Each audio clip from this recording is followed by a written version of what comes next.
ഞാൻ വലിയ രാജീവ് ചന്ദ്രശേഖരനെ പോലെ അത്ര എല്ലാ രംഗത്തും വിദ്വാനൊന്നുമല്ല. സാധാരണക്കാരുടെ ജനങ്ങളുടെ പ്രശ്നങ്ങൾ എന്താണെന്ന് എനിക്കറിയാം.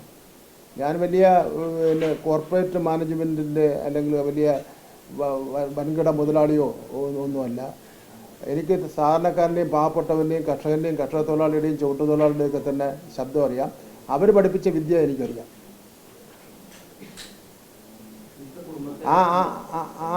ആ വിദ്യ ഒരുപക്ഷെ രാജീവ് ചന്ദ്രശേഖരന് ഒരു നാണക്കേടായിരിക്കും സ്വീകരിക്കാൻ. കാരണം പാവപ്പെട്ട വേർക്കുന്ന തൊഴിലാളി വർഗത്തിൻ്റെ വിദ്യ രാജീവ് ചന്ദ്രശേഖരൻ സ്വീകരിക്കാൻ ബുദ്ധിമുട്ടുണ്ടാവും. കാരണം അതങ്ങനെ തന്നെയാണ്. കാരണം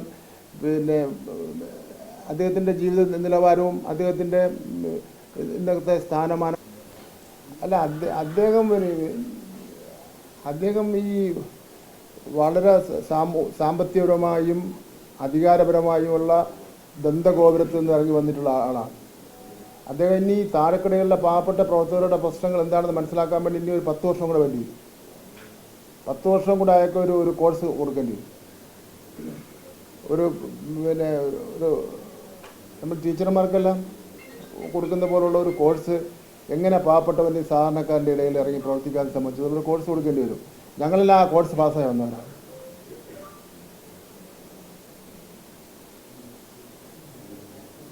വ്യക്തിപരമായ ചന്ദ്രശേഖരനോട് നമുക്ക് ഒരു വിരോധമില്ല. സ്നേഹമാണ്, സൗഹാർദ്ദമാണ്, കണ്ടാൽ നല്ല പെരുമാറ്റമൊക്കെ തന്നെയാണ്.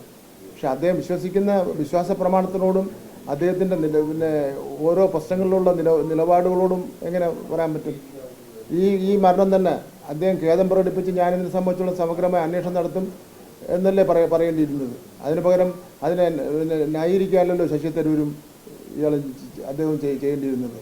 എങ്ങനെ അവർക്കത് ന്യായീകരിക്കാൻ വേണ്ടി കഴിയും? മനുഷ്യത്വം ഉണ്ടെങ്കിൽ അവർക്ക് പറയാൻ വേണ്ടി പറ്റുമോ? ഈ തലസ്ഥാന നഗരിയിലെ ചിന്തിക്കുന്ന ജനങ്ങളെ സംബന്ധിച്ചിടത്തോളം ഒരു കാരണവശാലും BJP അക്സെപ്റ്റ് ചെയ്യുന്ന പ്രശ്നമേ ഇല്ല.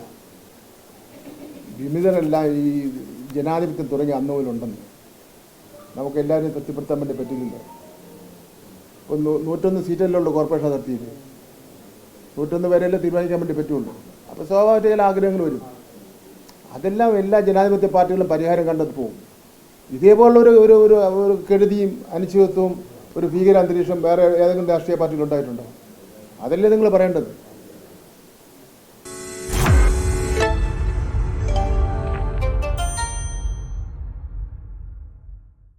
ലോകത്തെവിടെയായാലും ഏത് സമയത്തും 24 വാർത്തകളും ഓഗ്മെന്റഡ് റിയാലിറ്റി പാക്കേജുകളും എക്സ്പ്ലെയിനറുകളും വിശദമായി കാണാൻ ഞങ്ങളുടെ യൂട്യൂബ് ചാനൽ നിങ്ങൾക്ക് സബ്സ്ക്രൈബ് ചെയ്യാം.